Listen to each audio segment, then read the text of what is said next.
want to talk to you about something really exciting that's available in Michigan. If you're not from Michigan, there's other states you can do this in, but it's about detecting the possibility of developing brain disease down the road decades in advance. So we know that there's three causes of death that are probably preventable in most people: cardiovascular disease, cancer, and neurodegeneration, also known as dementia. And one of the common ones is Alzheimer's.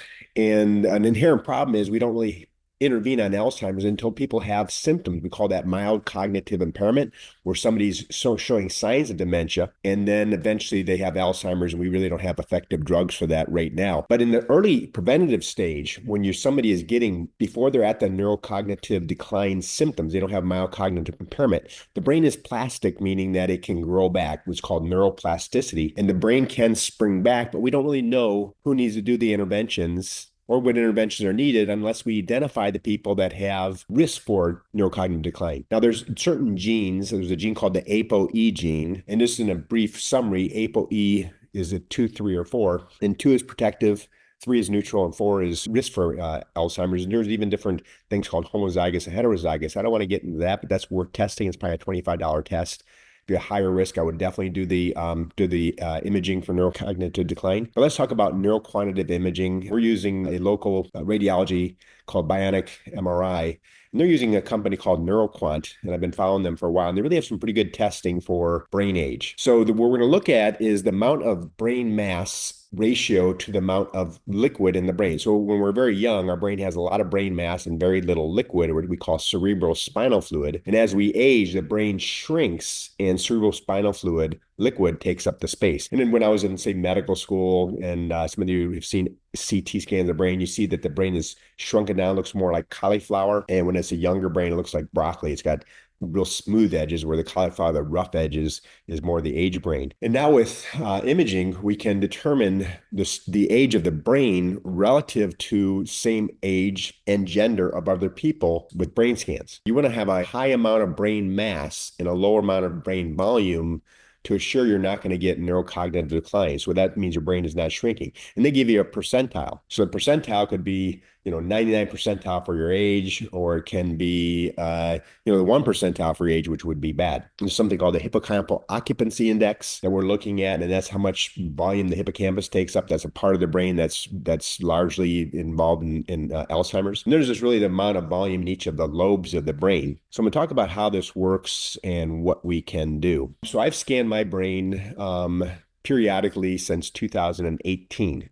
And in 2018, my brain was at the 88th percentile for my age, which would be good. That would be in the top 12% of brains. My ventricles were smaller. And I did a 1-year intervention in 18 to 19, where I did some very specific tasks, very specific things, and took some very specific supplements to cause neuroplasticity. And at the end of 1 year, 2019, my brain had gone to the 95 percentile for a 20-year-old, and off the charts for my own age. And that's stayed that way. It stayed at I'm not going to get Alzheimer's, and I'm going to make sure I don't, because I'm going to scan this. It's an MRI that you do.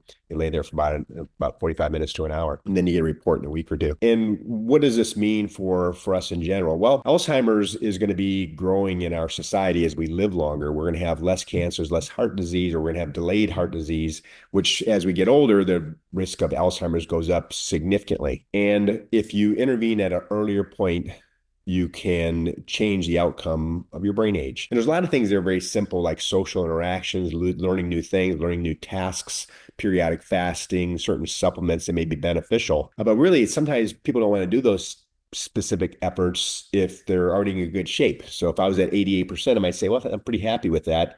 If I'm above the 50 percentile, the chance of me getting Alzheimer's in the next 20 years is pretty slim. Well, that's good. I wanted to be at the 99 percentile, so I did some particular efforts. And I'm going to just briefly talk about some of the things that are being done to cause neuroplasticity and help the brain, but there's going to be more in the future. Right now, there's some simple things and some complex things. But I think the first step is to do the measurement. So you go get an MRI. You can't just do this at a hospital. They're not going to give you the answer. In fact, the NeuroQuant study was to tell whether or not you do have Alzheimer's, more or less, versus are you going to get it in 10, 20 years from now. But now we can actually extrapolate that very accurately based on populations. So we know a certain percentage of the population at every age is going to get Alzheimer's disease, and they're going to have the most shrunken brains and the most presence of cerebrospinal fluid. And if you get your MRI done when you're, say, 50, and you're at the 70 percentile, yeah, you're in pretty good shape. You're not going to get Alzheimer's in the next 20 years. If you're 60 and now you're in a 50 percentile, you might want to take some action because your risk of Alzheimer's at 80 years old is now going up. You're having an average rate risk of Alzheimer's. And if you're 60 years old and you're in the bottom 20%, well, then now you have a very high risk of getting Alzheimer's in the next 20 years. My friend Mark who's a contractor for us for a long time, an advisor of mine. He had risk of Alzheimer's because of his mother's risk. She got it in her 60s. And he was really concerned about that. And we did the Neuro Quantitative imaging. It was a different, he did it down in Florida, a different company. And his percentage was a little bit on the lower side. And he was cognitively, I mean, extremely sharp. This guy is on the mark because you don't really have mild cognitive impairment until you get lower, 1 to 5 percentile. So he didn't have any symptoms whatsoever, but his brain was aged. So he did intervention. First off, we treated his sleep apnea. We treated him with night lays. That went away. He made major changes in his diet. He did hyperbaric oxygen therapy. He did a lot of things very specifically to salvage his brain. It actually went up more than triple where he started out at from a percentage standpoint. He's not in the top percentile yet, but he's way over the 50 percentile. So he really effectively pushed off Alzheimer's, should he get it, at least a decade. And this is, of course, a presumption. I don't know if it's really a decade or not, but some period of time. And ideally, we're going to make it so that he would never get Alzheimer's. So that is the goal, regardless of how long he lives, because we want to live longer. I told you my story where I went from 88 percentile to the high percentile for a younger person, and that's where I kind of want to stay. Mark wants to get up there too, and he will. He's got incredible self-discipline. We're looking at right now, society-wise, the way we manage Alzheimer's is we sort of wait till you get it, and then we put people on drugs that really don't work as of now, and we just kind of put people in assisted care facilities and eventually a nursing home, and then you do die from Alzheimer's. Time to diagnosis of death is relatively short. So this is something that we can intervene early on, but I think the first step is to get yourself tested. We're using Bionicc MRI at Southfield and here in Michigan. There's other places that have this throughout the country, but you want going to go to a place that'll measure your brain and give you a percentage relative to your own population. There's several full body MRI centers throughout the country. One's called Preventable.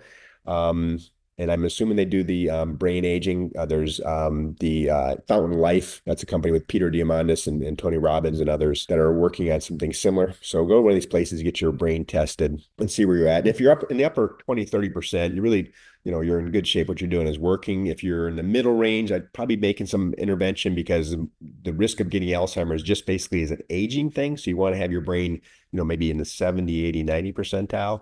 And if you're below 50 percentile, take some action now. Some simple things that we could do if we have a brain age older than our age. There's some very simple things we can do.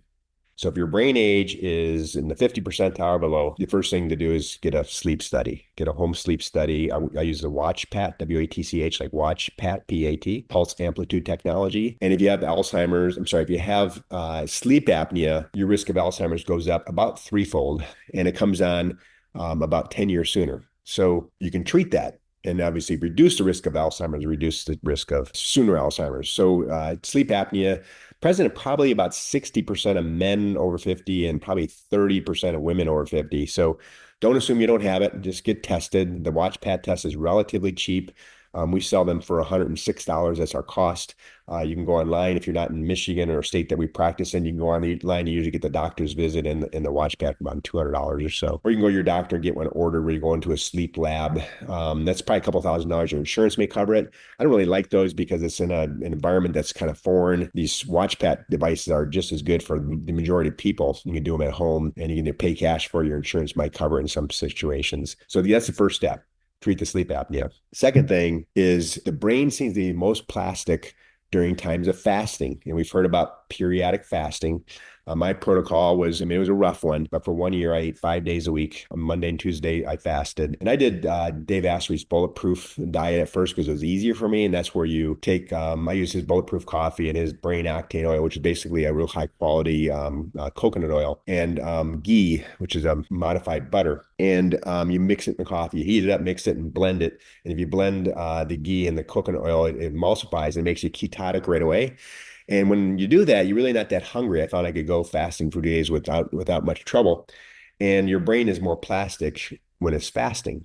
So when it's eating ketones rather than sugar. So that's something, I did. I'm not really necessarily recommending that, but I did that. I was actually doing it with my son who wanted to lose some weight. And we did this, 5 day on, 2 day off diet for a while. I wasn't trying to lose weight. I was trying to just get healthier.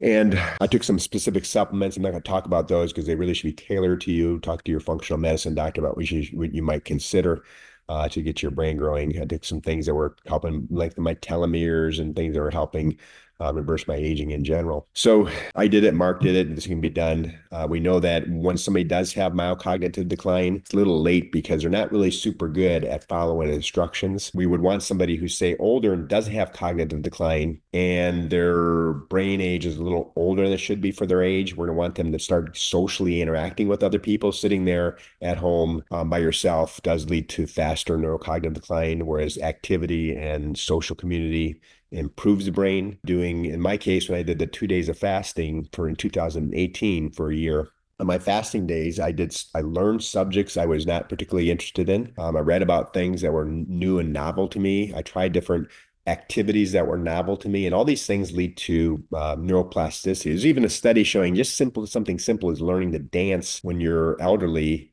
causes neuroplasticity, the growth of the brain. So I think this is very exciting. We were struggling because we couldn't find a company that would do the neuroquantitative imaging in Michigan. So we're sending people out of state, and now you can do it right here. This Bionicc MRI just got a letter. They're including it in the price of the full body MRI cancer screening. So it's less than $3,000. I'm not sure exactly what it is, but this is a great value, something you don't need to do repeatedly. Your insurance will not cover this. Your insurance is not designed to pick up Alzheimer's before. Now, if you get Alzheimer's, they'll pay for the drugs that don't work. Okay, so if you get Alzheimer's, the drugs that don't work will be paid for. When I say don't work, they don't work much. They don't do much. They're very expensive. They don't do much. But if you don't have Alzheimer's, they won't pay for screening. They won't pay for prevention. It is something you have to do on your own or for your family. And I think all of us, I'm in my 60s and I want to live a long life, healthy life. And I want to be healthy when I'm 80. I want to be a badass when I'm 100. So I'm trying to make sure I'm there now. And part of that is having a really sharp brain, which is measured quantitatively. I'm going to tell you one more thing that I'm thinking about with brain aging. There's two experiences that I've had with other people, not doing it myself, people that I know. So one is called Plasmapheresis, and my friend David Hasse is with the Maxwell Clinic in Nashville, Tennessee. He does plasmapheresis, which was studied in a big study called the APGAR trial. AMBAR trial, where they took people with mild cognitive impairment, a degree of Alzheimer's, like mild to moderate Alzheimer's, and they did plasmapheresis where they extracted all their plasma out to pull these tau and beta amyloid proteins out. And they threw the plasma away and restored them with saline and albumin. They did this a few times over a couple months, and then they did it periodically. And they found that the people's Alzheimer's seemed to get better. The problem with the study was it wasn't powered to meet FDA approval. So it's not FDA approved yet, but you can go ahead and do it because the procedure itself is FDA approved. It's just not approved for Alzheimer's. This seems to improve Alzheimer's related disease and mild cognitive impairment, and something that your insurance won't cover. I don't know how much it costs. I think it's relatively expensive, but it's a procedure where you go in, it takes a couple hours, they take the blood out, put it through a machine, and give your blood back. So it's not uncomplicated, it's not cheap, but if your loved one has mild cognitive impairment, you might want to see David Hasse with the Maxwell Clinic. You might not see David Hasse, Dr. Hasse, but you'll see one of his clinicians. And that's what I refer people to when they're having a loved one that has mild cognitive impairment. And a friend of mine went to Buenos Aires with Dr. Mogbilia. Dr. Mogbilia is based in Wake Forest in North Carolina at the university, and he's got a clinic in Buenos Aires where he's doing something very novel. I'm not recommending this. I'm just telling you what I'm seeing happening. And he's doing some T-cell programming. T-cells are cells of our thymus gland right behind our breastbone with fat-derived stem cells to cause neuroplasticity. He's getting the brains to grow back. So he's really passionate about spinal cord injury, but he's also working on brain. And I know people have gone there. I know a couple people have gone there and have had improvements in their brain function after getting this brain stem cell therapy. And again, I'm not recommending that. I am recommending the Maxwell Clinic with David Hasse's group for plasmapheresis should you have Alzheimer's. I think the T-cell stem cell programming is a little new yet that I really haven't vetted. I'm gonna go down and visit them, get a better understanding of what's going on. Let me do a treatment myself. And there's steps you can do before that. But the first thing is get tested. There's no reason not to get tested other than the financial risk. And the question is, do you love yourself more than your money or your possessions? If you do, then this is maybe a reasonable way to spend a couple $1,000s. Might even be cheaper just to do the brain imaging. I'm not sure. So neuroquantitative imaging, they're using neuroquant and a hippocampus occupancy score and a hippocampus volume and a ventricle volume to tell people what the status of their brain is. And if, again, you want to be, over the 50 percentile for your brain and below the 50 percentile for your ventricles. So there's liquid and there's brain. We want brain mass up, liquid mass down. So thank you very much.